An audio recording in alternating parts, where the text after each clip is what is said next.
நண்பர்களுக்கு வணக்கம். திரைப்பட நடிகரும் தயாரிப்பாளருமான தனுஷ் அவர்கள் அரசியலிலே நுழையப் போகின்றார் என்கின்ற வதந்தி அல்லது செய்தி பரவி கொண்டிருக்கின்றது. அரசியல் பார்வையாளர்களாயினும் சரி, பொதுமக்களாயினும் சரி, அப்படி ஒரு கருத்து வேரூன்றி கொண்டிருக்கின்றது. அதை வதந்தி என்று சொல்வதா, செய்தி என்று சொல்வதா என்று தெரியவில்லை. ஆனால் நம்மில் பலர் அவ்வாறு நம்ப தொடங்கியிருக்கின்றோம். இதற்கு காரணம், தனுஷ் அவர்கள் அரசியலில் நுழைவதற்கான முதல் கட்ட நடவடிக்கைகளிலே இறங்கி இருக்கின்றார் என்றுதான் அவருடைய செயல்களிலே இருந்து யூகிக்க தோன்றுகின்றது. அவருடைய ரசிகர்களிலே பலர் இதை விரும்பவும் செய்கின்றார்கள், வரவேற்கவும் செய்கின்றார்கள். தனுஷ் அவர்களுக்கு அப்படி ஒரு கோரிக்கையே அவர்கள் முன்வைக்கின்றார்கள். இதெல்லாம் எல்லோரும் அல்லது பலரும் அறிந்ததுதான். இதற்கு பின்புலம் என்ன? தனுஷ் அவர்கள் அரசியலிலே நுழைந்தால் அப்படி நுழைவதற்கு என்ன பின்புலம்? எதனால் அவர் அரசியலுக்குள்ளே நுழைகின்றார்? தானாகவே மனம் விரும்பி நுழைகின்றாரா, அல்லது யாருடைய தூண்டுதலின் பேரிலாவது அரசியலில் குதிக்கின்றாரா? அப்படி யாருடைய தூண்டுதலாலாவது அவர் அரசியலிலே குதித்தால் பின்புலத்திலே இருப்பவர் யார் அல்லது எது? அந்த பின்புலத்திலே இருந்து பார்க்கும்பொழுது இவருடைய முயற்சி எடுபடுமா என்பதை பற்றியெல்லாம் பார்க்க வேண்டியிருக்கின்றது. இதை பற்றி வெவ்வேறு விதமான கருத்துக்கள் நிலவுகின்றன. ஆனால் நாம் சுதந்திரமாக எந்த விதமான கருத்தாலும் ஈர்க்கப்பட்டு விடாமல், எது எதற்கு வாய்ப்பு இருக்கின்றது, எது எதற்கான சாத்திய கூறுகள் எவ்வளவு என்பதை பார்க்க வேண்டும். அரசியலில் நுழைவதிலே, தனி கட்சி தொடங்குவதிலே அவ்வளவாக முனைப்பு காட்டாத கமலஹாசன் திடீரென்று அரசியலிலே குதித்தார். சொந்த கட்சியை தொடங்கினார். காரணம், ரஜினிகாந்த் ஆரம்பித்து விடப் போகின்றாரே என்பதற்காக. அவர் ஆரம்பிப்பதற்கு முன்னால் தான் ஆரம்பிக்க வேண்டும் என்கின்ற எண்ணத்தினாலே. மற்றபடி ஆரம்பத்திலே அவருக்கு பெரிதாக, கமலஹாசனுக்கு பெரிதாக அரசியல் ஆசைகள் இருந்ததில்லை. விஜயை பொறுத்தவரையிலே தொடக்கத்திலிருந்தே அல்லது வெகு நாட்களாக, பல வருடங்களாக அவர் அரசியலிலே நுழைய வேண்டும் என்கின்ற எண்ணத்தோடு தான் இருந்திருக்கின்றார். அவருடைய தகப்பனாரும் இந்த விஷயத்திலே மிகவும் ஊக்கம் கொண்டிருந்தார். அந்த ஊக்கத்தினால் விஜய் அவர்களையும் ஊக்கப்படுத்தினார். இந்த இரண்டு வகைகளிலே தனுஷ் அவர்கள் கமலஹாசனை போல என்று நான் கருதுகின்றேன். அதாவது இதுவரையிலே அவருக்கு பெரிதாக எதுவும் அரசியல் ஆசைகள் இருந்ததாக தெரியவில்லை. இப்பொழுது அரசியலிலே நுழைகின்றார் என்று வைத்துக்கொள்வோம். அதற்கு காரணம், விஜய் அரசியலிலே நுழைந்து வெற்றியும் பெற்றுவிட்டார் என்பது என்னுடைய கருத்து. இல்லை என்றால் இவ்வளவு திடீரென்று அரசியல் கட்சி ஆரம்பிப்பதற்கு, அரசியலிலே நுழைவதற்கு இடம், சாத்தியக்கூறு அவ்வளவாக இல்லை.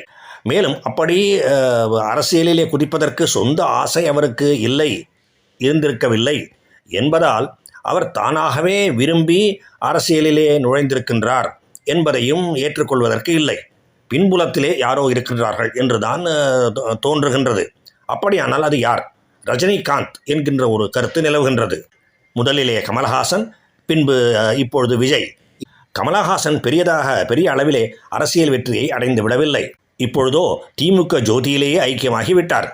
ஆனால் விஜய் நல்ல வெற்றியை பெற்றிருக்கின்றார். இதனால் ரஜினிகாந்த் அவர்களுக்கு தான் பின்தங்கிவிட்டோம் என்கின்ற எண்ணம் இருக்கலாம்.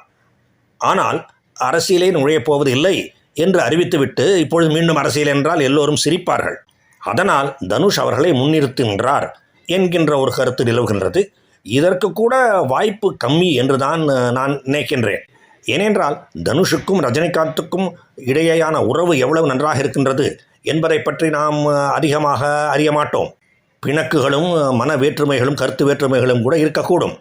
ஆனால் மறுபக்கத்திலே ரஜினிகாந்த் அவர்கள் ஒரு புகழ்பெற்ற நடிகர். மேலும் அவரிடம் பண பலமும் நிறைய இருக்கின்றது என்று கருதப்படுகின்றது. இந்த காரணங்களினாலே தனுஷ் அவர்கள் ரஜினிகாந்தினால் தூண்டப்பட்டு அரசியலுக்குள்ளே குதித்திருக்கின்றார் என்பதை நம்புவதற்கு ஓரளவு இடம் இருக்கின்றது. ஆனால் ஓரளவுதான் இடம் இருக்கின்றது என்பது என்னுடைய கருத்து. மூன்றாவது சாத்தியக்கூறு, யாரும் இதுவரையிலே அவ்வளவு அதிகமாக பேசியிருக்காத ஒரு சாத்தியக்கூறு, அதுதான் திமுக. அந்த திமுக தான் கமலஹாசனை தூண்டிவிட்டு வாக்குகளை பிரிக்கின்ற வேலையிலே முதலிலே இறங்கியது என்று கூட சொல்லப்படுவது உண்டு. ஆனால் இப்பொழுதோ கமலஹாசனை பொறுத்தவரையிலே அவருடைய நோக்கம் நிறைவேறிவிட்டது. ராஜ்யசபாவிலே, மாநிலங்கள் அவையிலே அவர் உறுப்பினர் ஆகிவிட்டார் திமுகவின் தயவோடு. இனி திமுகவின் தயவு அவருக்கு அவ்வளவாக தேவைப்படாது. அதனால் சுயமாக சிந்திப்பதற்கு ஆரம்பித்திருக்கிறார். இப்படிப்பட்ட நிலையிலே தனுஷை தன்னுடன் சேர்த்து கொள்வது என்பது ஒரு லாபகரமான விஷயம் என்று திமுக கருதியிருக்கும். திரைப்படத்திலே கோலோச்ச வேண்டும் என்றால் திமுகவின் தயவு வேண்டும் என்பது நாம் அனைவரும் அறிந்ததுதான். எனவே தனுஷும் இதற்கு உடன்பட்டிருக்கக்கூடும்.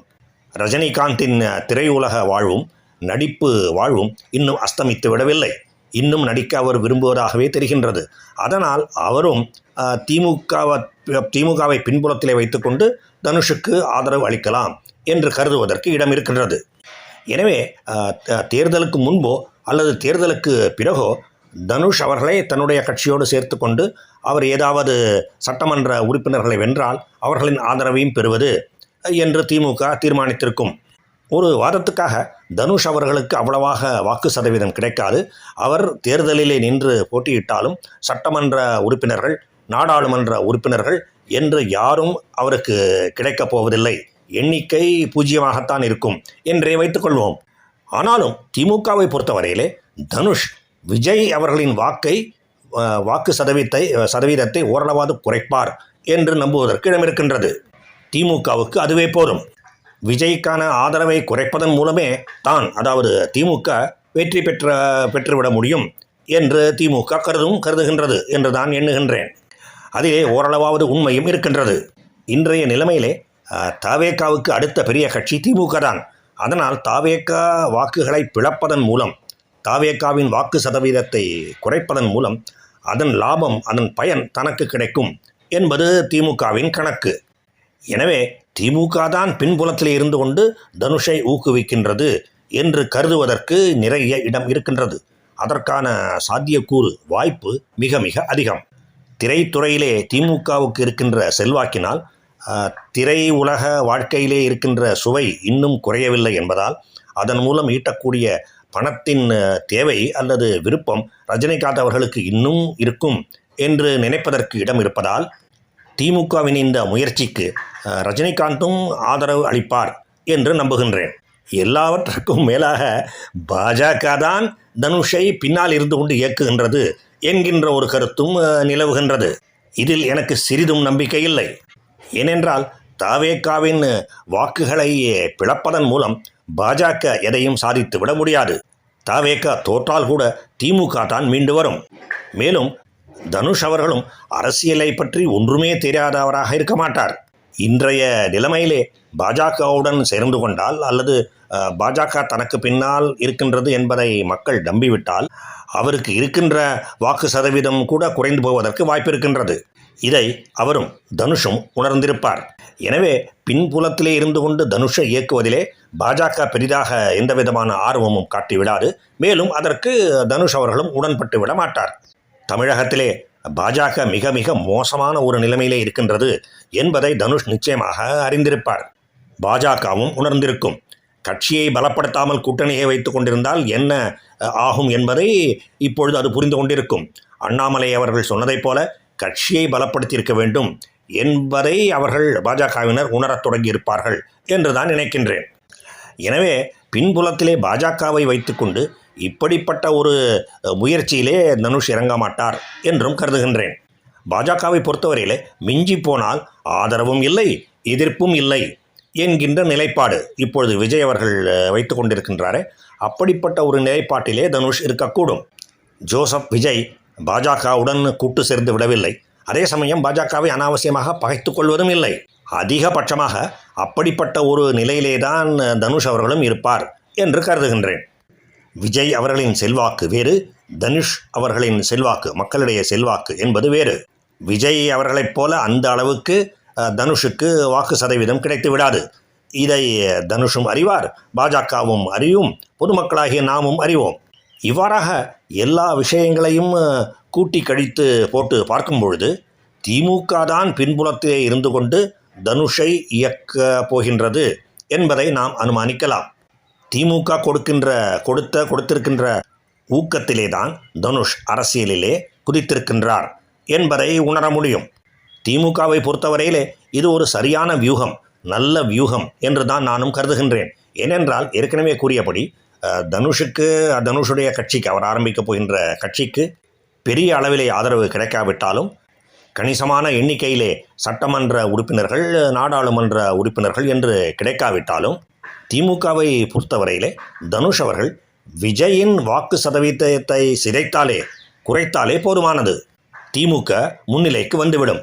ஏனென்றால் திமுக மற்றும் தாவேக இரண்டிற்கும் சரியான மாற்று என்கின்ற நிலைமையிலே அதிமுகவும் இல்லை, பாஜகவும் இல்லை, அந்த கூட்டணியும் இல்லை, நாம் தமிழர் கட்சியும் இல்லை.